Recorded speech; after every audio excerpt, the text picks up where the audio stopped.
El tercer tema que corresponde abordar para ubicar el concepto de filosofía desde sus orígenes en la antigüedad griega es el tema del preguntar filosófico.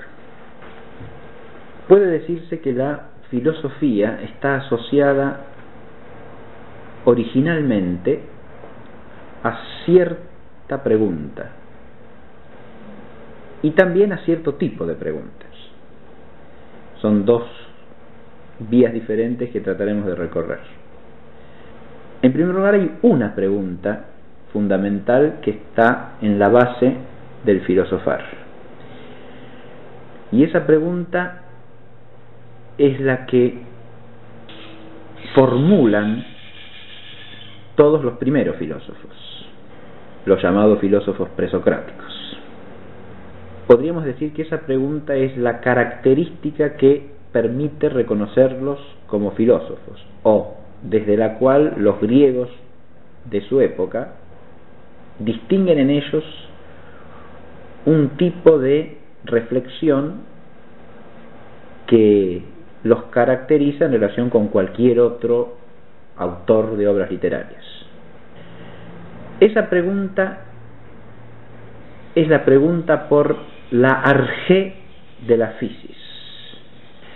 En la reflexión de los presocráticos se trata siempre de responder esto: ¿cuál es la argé de la physis?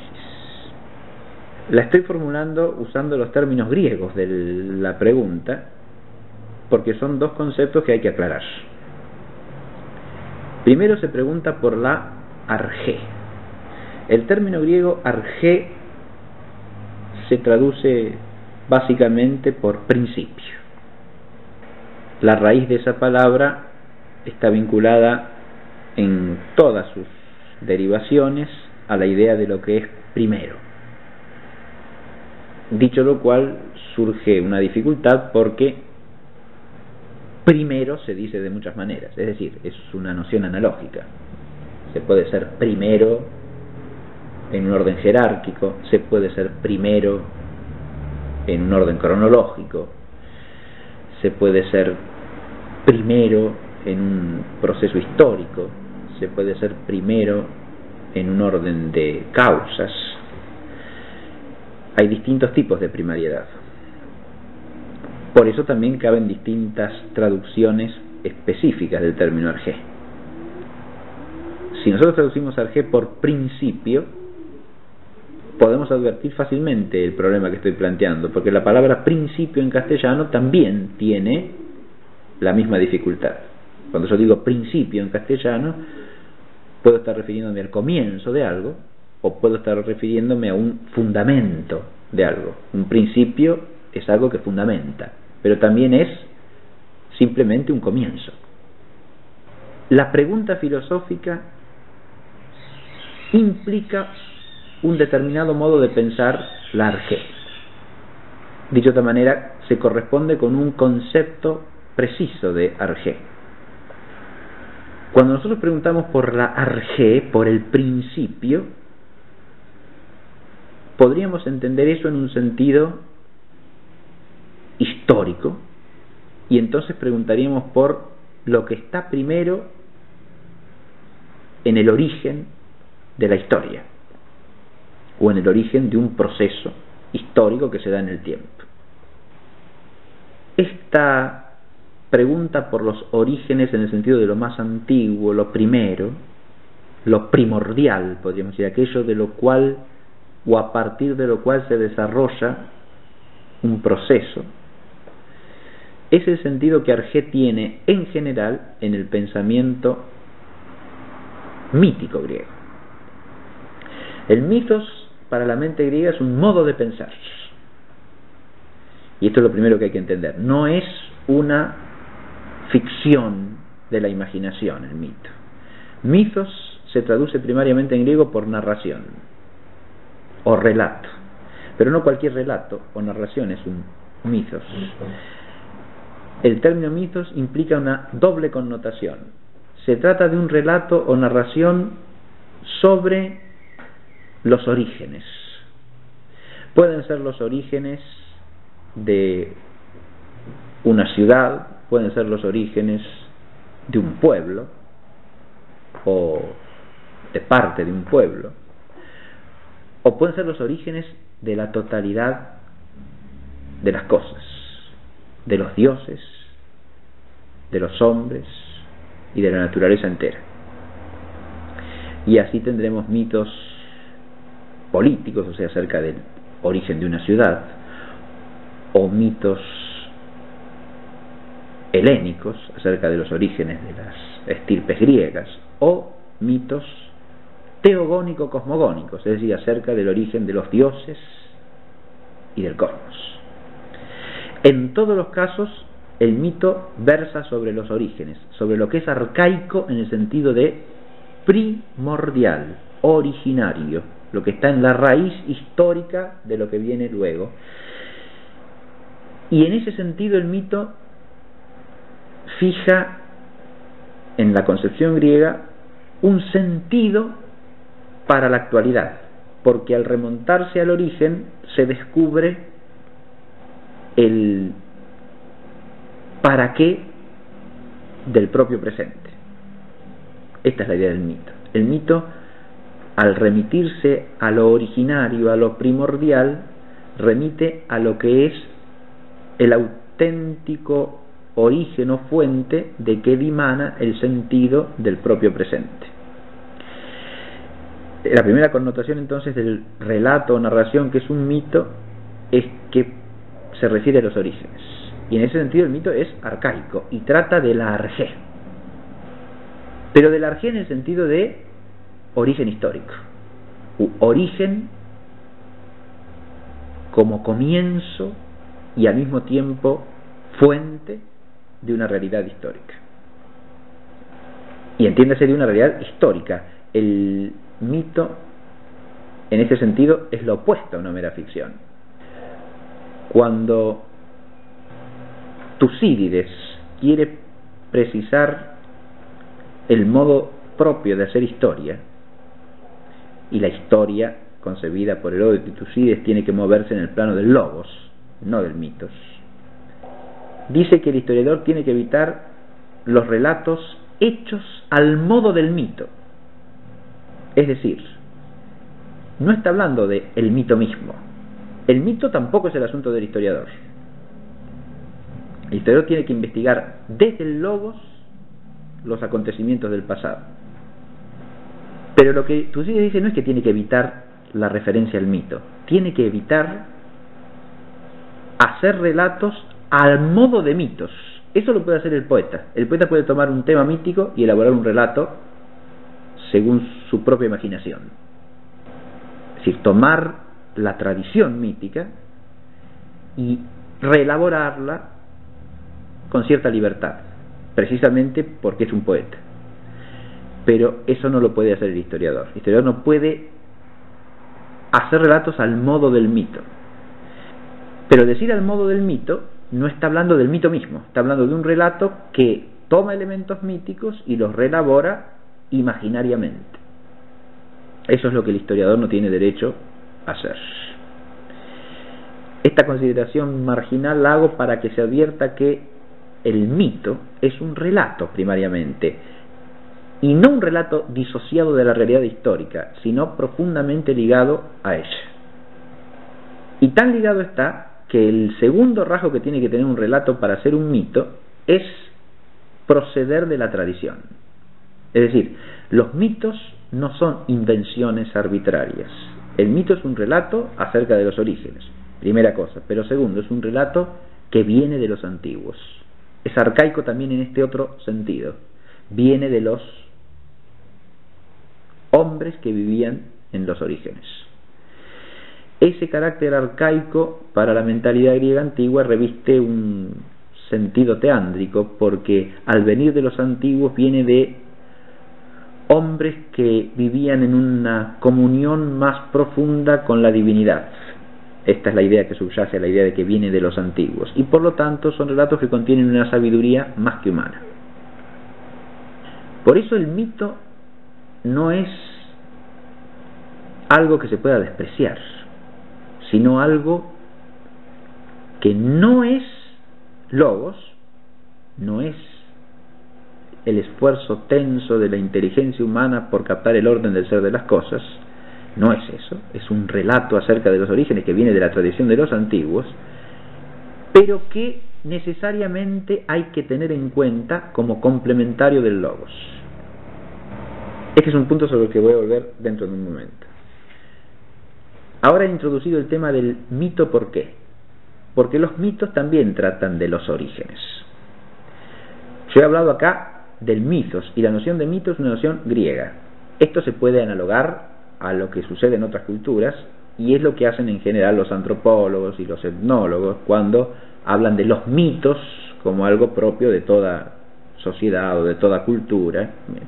Esto es una generalización que hay que tomar con prudencia, y habrá que advertir si en las otras culturas pensar mítico significa exactamente lo mismo o no, y hasta qué punto lo que se llama mitos en otras culturas es mito o es otro tipo de reflexión u otro tipo de elaboración intelectual.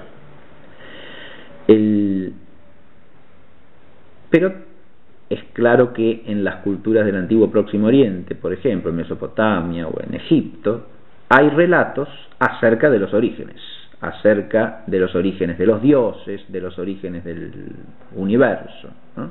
Que podríamos llamar por analogía mitos teogónico-cosmogónicos también, al modo de los griegos, de los relatos que también existen en la tradición griega.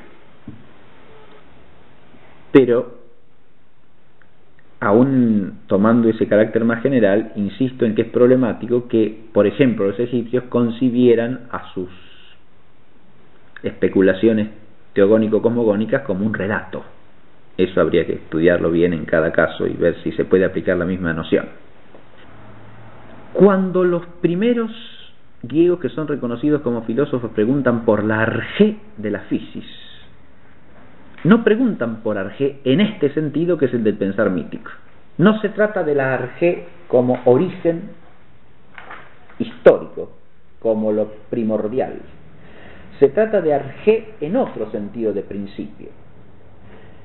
Aquí se pregunta por un principio que es fundamento en el orden del ser. La argé por la que se pregunta aquí es una argé que se puede traducir por causa o fundamento en el orden del ser. Esto implica un modo de pensar ya distinto. No se trata de descubrir unos orígenes antiguos a los que solamente podemos llegar, o de los que podemos saber algo solo por tradición, es decir, recogiendo lo que viene transmitido de generación en generación. Acá se trata de indagar con la inteligencia y según la capacidad de la reflexión humana el principio que en todo tiempo funda el orden del ser de las cosas. Es una visión distinta del principio, y es el concepto de principio que es inseparable del pensar filosófico. Cuando el filósofo pregunta por principio, pregunta por un principio de ser, por lo que se llama en la filosofía una causa. Pero se trata del principio de la physis, y ese es otro concepto que hay que aclarar. La pregunta es: ¿cuál es la argé de la physis? El concepto de physis se traduce ordinariamente por naturaleza, y es una traducción en principio exacta, pero que habría que aclarar un poquitito. El término griego physis viene de un verbo que significa brotar, crecer, nacer espontáneamente. Espontáneamente en el sentido de sin que el hombre tenga que hacer nada para que eso suceda. La physis en la mente griega significa la totalidad de la realidad. La primera cosa que hay que advertir, porque cuando nosotros decimos naturaleza solemos pensar más bien en las cosas inferiores al hombre, los seres corpóreos, la naturaleza material. En la mente griega, physis significa toda la realidad, incluido el hombre mismo. Y no solo el hombre, incluidos también los seres superiores al hombre, los dioses en plural. La realidad toda, en cuanto esa realidad es de suyo, es algo que está existiendo antes e independientemente de que el hombre pueda obrar como hombre, es decir, racional y voluntariamente, para modificar esa realidad. Y en este sentido la fisis incluye claramente el propio ser del hombre como anterior a su obrar. El hombre es parte de la fisis, está en ella, aunque está en ella de un modo particular. Está en ella de tal manera que entre todos los seres de la fisis que el hombre experimenta de modo directo, es el único que puede preguntarse por la arjé de la fisis. Es el único que tiene la capacidad de contemplar la totalidad de la fisis y preguntarse por su causa, por su principio. Esto hay que advertirlo porque en el concepto de fisis, tal cual está en la pregunta originaria del filosofar, está incluido el hombre, pero está incluido de una manera singularísima. O sea, el hombre es parte de la fisis, pero al mismo tiempo es una parte que se distingue del resto de la fisis, y se distingue del resto de la fisis por esa capacidad de contemplar la fisis, y esa capacidad viene de su inteligencia. La pregunta es, por lo tanto, ¿cuál es la arjé de la fisis? Estamos preguntando cuál es el principio o la causa de la totalidad de la realidad en cuanto es de suyo, en cuanto es espontáneamente, como dada al hombre. Ese como dada al hombre que está implícito siempre en el concepto de fisis excluye cualquier respuesta centrada en el hombre mismo. Si no podemos contestar acá que la fisis es algo concebido por el hombre, pensado por el hombre, ideado por el hombre, proyectado por el hombre. La fisis es una realidad en la que el hombre mismo está incluido. Y cuando el hombre pregunta por la fisis, pregunta por sí mismo y pregunta también por la causa de su propio ser. Todo obrar humano es posterior y brota de la fisis. Brota de aquello que está brotando de un principio que es anterior. Y es por ese principio que estamos preguntando. Pero hasta aquí lo que hemos hecho es aclarar los dos términos clave de la pregunta. ¿Cuál es la arjé de la fisis? Pero con esto no tenemos la pregunta todavía. La pregunta dice, ¿cuál es la arjé de la fisis? Y lo más llamativo de la pregunta es que esté formulada en singulares. Se habla de la fisis y se habla de la arjé. ¿Por qué? Porque si nosotros nos volvemos a la realidad, vemos que la realidad es compleja, es múltiple. Esa fisis incluye la piedra, el árbol, los animales todos, con una diversidad enorme que se encuentra en la naturaleza precisamente. Al hombre, hemos dicho. Son naturalezas distintas entre sí. ¿Por qué hablar de la fisis? Y este es el punto clave del origen de la pregunta y del origen del filosofar. La pregunta de la filosofía puede aparecer solamente en la medida en que esa diversidad, esa pluralidad de naturalezas distintas aparece como una totalidad. Y aparece como una totalidad solo en la medida en que aparece como cierta unidad. En su célebre obra Paideia, Werner Jäger, al hablar del origen de la filosofía, le dedica un capítulo cuyo título hace alusión al descubrimiento del cosmos. Y Jäger formula aquí la tesis de que la pregunta originaria del filosofar está asociada de modo esencial al descubrimiento descubrimiento del cosmos. Es ese descubrimiento el que lleva a la pregunta originaria del filosofar. Ahora, ¿qué es descubrir el cosmos? Ahora tenemos que entender una nueva palabra griega. El término cosmos significa un orden armonioso, una totalidad ordenada. El hombre experimenta con facilidad, es una experiencia vulgar, que todas las cosas que dependen de él, de su acción, de su actividad, de su cuidado, requieren una constante preocupación y ocupación para estar en orden. Si él quiere poner cierto orden en su existencia y en las cosas que lo rodean, tiene que estar afanándose constantemente por eso.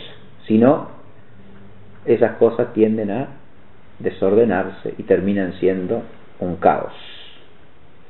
Dentro de él, fuera de él, en todo aquello que depende de él, el hombre tiene que estar constantemente esforzándose por lograr que impere el orden que le dicta su inteligencia, como principio desde el cual puede obrar racionalmente y poner orden racional en las cosas que están bajo su cuidado. Esto es, insisto, una experiencia vulgar y universal del hombre, ¿no? Porque basta pensar en la propia casa, en la propia vestimenta, en la comida, para darse cuenta que para que estas cosas marchen adecuadamente hay que esforzarse y hay que trabajar, y a veces arduamente, y hay que trabajar cotidianamente, permanentemente. Si desde aquí el hombre se vuelve a la naturaleza, a la realidad dada de suyo, incluido su propio ser, ahí es donde puede encontrarse con un motivo de asombro, el tema de nuestra primera clase. Y ese motivo de asombro es el hecho de que esa realidad, sin que él haga nada, sin que él tenga ni arte ni parte en ello, constituye un orden, y un orden admirable. Y ese orden abarca la totalidad, es decir, no es un orden que afecta a una partecita del todo, sino que ese orden hace que la pluralidad de cosas que constituyen la realidad formen todo, integre una totalidad, de modo que la luz del sol ilumina la tierra, vivifica las plantas, y esas plantas realizan sus ciclos ordenadamente, y lo mismo el sol y los astros visibles.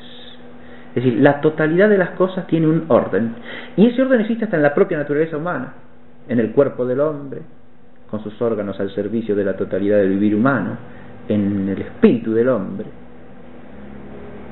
precisamente porque hay un orden natural en el hombre. Cuando el hombre hace las cosas de manera contraria a lo que su razón le dicta, se encuentra incómodo y se siente desordenado, porque desde su propio ser, como physis, hay algo que lo insta a percibir en ello un desorden. La misma percepción del desorden es una manifestación de la existencia primaria del orden, porque en el caos uno no puede captar desorden.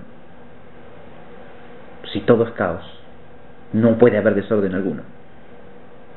El desorden es un defecto relativo a un orden existente. Hay aquí frente a la inteligencia del hombre un misterio, el misterio de que la totalidad de la physis sea un cosmos, de que cada physis sea un cosmos, es decir, un todo ordenado, y de que la totalidad de las naturalezas diversas tenga también un orden, constituya un orden.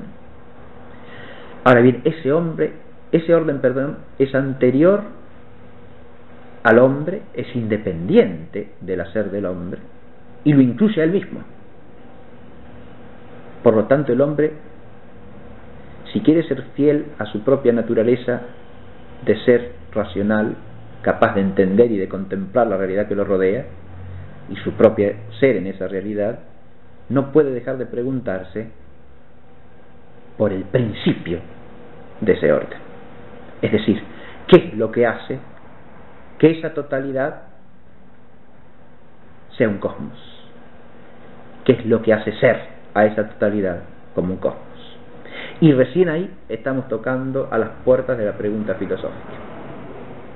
¿Cuál es la arjé de la physis?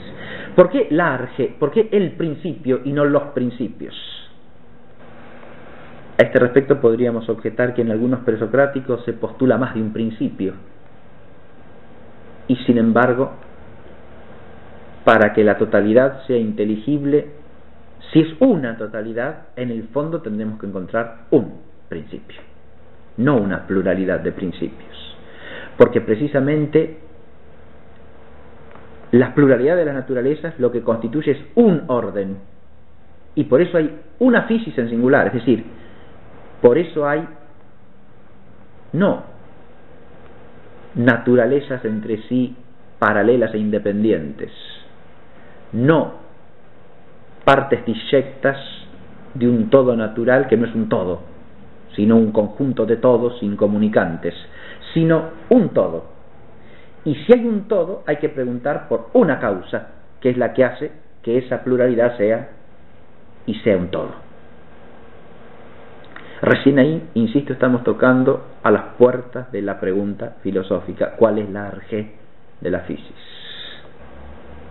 Para traducirlo en otros términos, lo que estamos pidiendo acá es, desde la inteligencia, el esclarecimiento de la cuestión fundamental acerca de la totalidad de la realidad. Es decir, cuál es el principio a partir del cual, como fundamento, la totalidad de las cosas existe y constituye un cosmos, es decir, un orden. Ese carácter singular del principio aparece claramente expresado en el pensamiento de los dos presocráticos más vigorosos y más relevantes, que son Parménides y Heráclito. En ambos la respuesta es singular.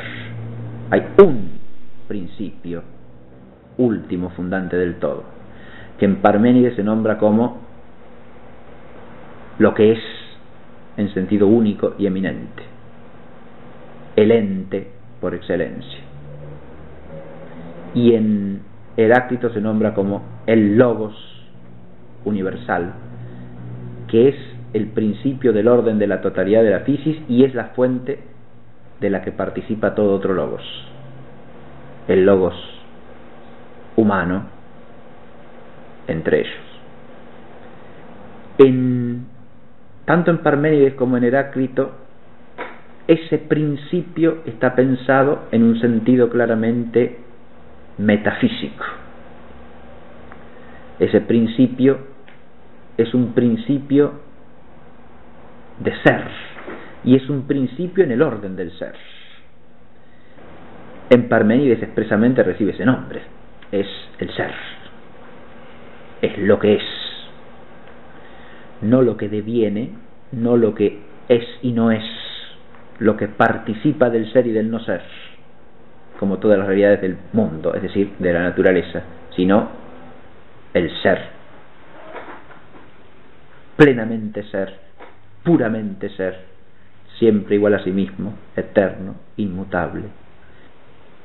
Y en Heráclito ese principio es llamado logos, es un principio que toma el nombre de algo humano, pero que no es el logos humano, porque el logos que Heráclito llama universal es al mismo tiempo principio de la naturaleza entera y del hombre y del logos humano, que es un logos menor, entendido como una cierta participación en ese logos universal. En el hombre hay una capacidad que le permite llegarse a ese principio y descubrirlo en cierta medida.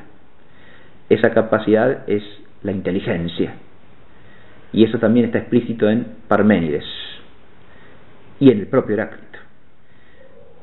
En el hombre hay un logos porque el hombre es un ser inteligente.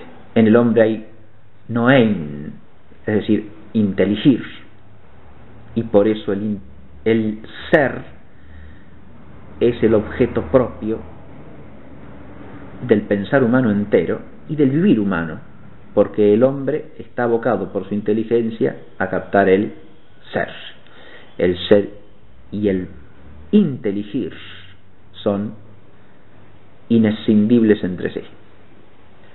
Estas alusiones que estoy haciendo al pensamiento de Parménides y de Heráclito no tienen por objeto exponer a estos autores, sino más bien destacar que ambos coinciden en una cuestión fundamental.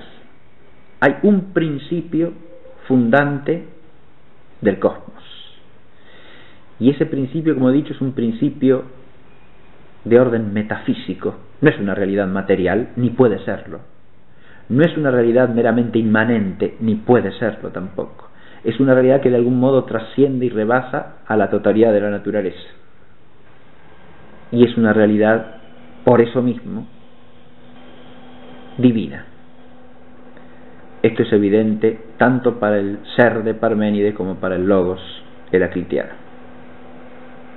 El preguntar filosófico, por lo tanto, lleva a una reflexión sobre el principio fundante de la totalidad de la realidad. Cierta interpretación de los filósofos presocráticos, que en parte viene del propio Aristóteles, los ha entendido fundamentalmente como filósofos físicos, es decir, que se ocupaban de la naturaleza material. El análisis que hace Aristóteles en el libro Alfa de la Metafísica es un análisis de la historia del pensamiento filosófico anterior a él, que está fuertemente condicionada por su teoría de las causas, y que cae indudablemente en ciertos esquematismos reduccionistas. Uno de ellos es la idea de que los filósofos presocráticos se han ocupado primariamente de la causa material. Esta idea del fisicismo, en el sentido de ocuparse primariamente de lo material, los filósofos presocráticos, es retomada con un sesgo incluso más fenomenista y positivista por los historiadores del pensamiento griego del siglo XIX y comienzos del XX, sobre todo ingleses y franceses, influidos por la mentalidad positivista y mecanicista, que en general analizan a los presocráticos como si estos pensaran desde las categorías del pensamiento positivo. La manera de hablar de algunos presocráticos, como los pensadores milesios, Tales, Anaxímenes, o en algunas expresiones el propio Anaximandro, puede dar pie a ese tipo de interpretación si uno no los examina con profundidad. Pero de nuevo aquí nos viene en auxilio el profundo estudio hecho por Werner Jäger de los filósofos presocráticos, y que queda resumido en su obra La teología de los primeros filósofos griegos, en la cual pone de manifiesto que el pensar de los presocráticos es primordialmente un pensar de orden metafísico e incluso metafísico teológico, lo cual es perfectamente coherente con el sentido fundamental de la pregunta filosófica, porque esta pregunta apunta a la arjé de la totalidad de la realidad en cuanto es de suyo, y por lo tanto no puede responderse meramente con la alusión a un principio de orden material. Es cierto que los presocráticos se han ocupado también de la cuestión de la constitución elemental de la naturaleza física, pero ahí no está el fondo último de su reflexión. Eso es nada más que una manera de ir remontándose hacia un principio anterior a lo fenoménico, pero no para reposar en un principio que sea de orden meramente material. Es claro que si uno habla del agua como principio en el sentido de Tales, no está hablando más que de un principio relativo al orden del ser corpóreo. Porque nadie podrá imaginar que se le ocurra a Tales decir que el pensamiento humano tiene su origen en el agua. De hecho, jamás quiere decir una cosa semejante. En Parménides y en Heráclito, esa posibilidad de interpretación materialista perece por completo, no existe. Primero porque tenemos abundancia de fragmentos y segundo porque el pensamiento de estos autores no condice en absoluto con semejante interpretación. Y a partir de ellos eso se hace clarísimo.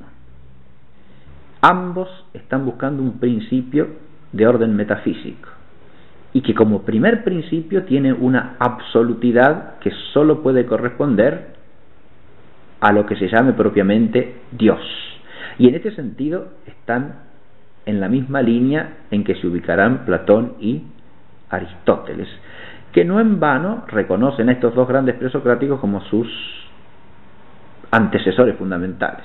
Esto es lo que hace explícitamente Platón, por ejemplo, ¿no? En Platón encontramos siempre la alusión a Parménides y a Heráclito como los dos grandes predecesores de su reflexión. Y si en estos autores, los del apogeo de la filosofía griega clásica, Platón, Aristóteles, encontramos una referencia al principio como realidad trascendente que funda la totalidad de las cosas, nos estamos encontrando con un desarrollo homogéneo del pensamiento de los presocráticos. Pero hasta aquí yo no he hecho alusión a la otra gran personalidad del apogeo clásico de la filosofía griega. En realidad lo hemos nombrado implícitamente desde el comienzo, porque hemos hablado de los presocráticos. Y recién acabo de hablar de Platón y de Aristóteles, que son discípulos suyos porque el uno directamente, el otro indirectamente, proceden de la reflexión de Sócrates. Y entonces ahora sí volvemos a lo que dije al comienzo. Hay una pregunta que caracteriza el origen del filosofar, pero también hay un tipo de pregunta que caracteriza la filosofía. Dije que tenemos que desarrollar esos dos aspectos. Y cuando hablo de un tipo de pregunta, ahí es donde aparece la figura de Sócrates. Antes de entrar en eso, quiero hacer una consideración histórica, y es la siguiente. Entre los presocráticos y Platón y Aristóteles está Sócrates. Pero ese entre es un entre decisivo, fundamental, porque Sócrates permite salvar la reflexión presocrática y transmitirla a las generaciones siguientes frente al embate de la ola sofística. Sócrates encarna desde la reflexión filosófica, desde la actitud filosófica, el combate con la sofística. Digo desde la actitud filosófica porque no es el único representante eximio de ese combate. El combate frente a la sofística en la Grecia del siglo V antes de Cristo tiene por lo menos tres dimensiones. Una es la filosófica, encarnada primariamente por Sócrates y por su gran discípulo Platón. Otra es la poética, porque los poetas también confrontan a la sofística. Y entre ellos, por un lado, el gran poeta lírico del siglo V a.C., que es Píndaro, y por otro, los grandes trágicos griegos, atenienses, en particular Esquilo y Sófocles. Este constituye el segundo frente, digamos, del combate. El tercero, la historiografía, porque los historiadores griegos, y en particular Tucídides, también encarnan el combate frente a la sofística. Esta común actitud de filosofía, poesía, historia, está vinculada al hecho de que el movimiento sofístico implica la liquidación del logos en el sentido griego clásico. Con esto entramos en un tema que nos tiene que ocupar en buena parte de lo que queda de esta clase, y es la vinculación del preguntar filosófico y del responder filosófico con el logos. Pero desde ya podemos decir lo siguiente: la filosofía griega clásica, tanto en su preguntar como en su responder, es logos, y lo mismo lo es la poesía griega clásica, y lo mismo la historia. Son formas de logos, o formas de pensar inseparables del logos. Cuando hablamos de logos, hablamos de una noción propia de la mente griega, que por eso mismo es intraducible. El logos significa primariamente el hecho de que la inteligencia humana puede captar el orden del ser de las cosas a partir del conocimiento de las cosas, pero también el hecho de que ese orden que capta necesita expresarlo en ella misma, en la propia inteligencia, para que ese orden captado quede sellado, impreso en ella. Y entonces la inteligencia dice ese ser que capta, y lo dice interiormente y verbalmente. Lo dice en la interioridad de la inteligencia y lo dice en la voz que expresa esa inteligencia y la significa socialmente, la significa comunitariamente, en la comunión del vivir humano, interpersonal. Cuando el griego dice logos, está pensando tanto en lo que nosotros llamamos concepto como en lo que nosotros llamamos palabra, pero solo en la medida en que concepto y palabra van esencialmente ligados entre sí y son inseparables el uno del otro. Dicho de manera, el concepto es logos cuando se expresa en palabra, y la palabra es logos cuando expresa un concepto. Y concepto y palabra son logos cuando son signos auténticos del ser captado por la inteligencia, y cuando manifiestan el orden del ser que la inteligencia captara. Adviértase que este concepto de logos está en la base, en la raíz de ese descubrimiento del cosmos al que hemos hecho alusión antes, y de la posibilidad de preguntar por el principio de ese orden en la realidad natural. Pero también está en la base de lo que el griego clásico entiende como poesía y de lo que entiende como historia. El logos filosófico está inserto, por lo tanto, en una constelación que abarca, por lo menos, además del logos filosófico, el logos poético, que es anterior, según el espíritu griego, anterior no solo cronológicamente, que lo es, Homero es anterior al origen de la filosofía, sino anterior en un sentido de fundamentación, es decir, el logos poético, al manifestar la existencia de un orden y celebrar ese orden, es lo que posibilita la reflexión sobre el orden y el discurso analítico, riguroso, conceptual acerca de ese orden, que es la filosofía.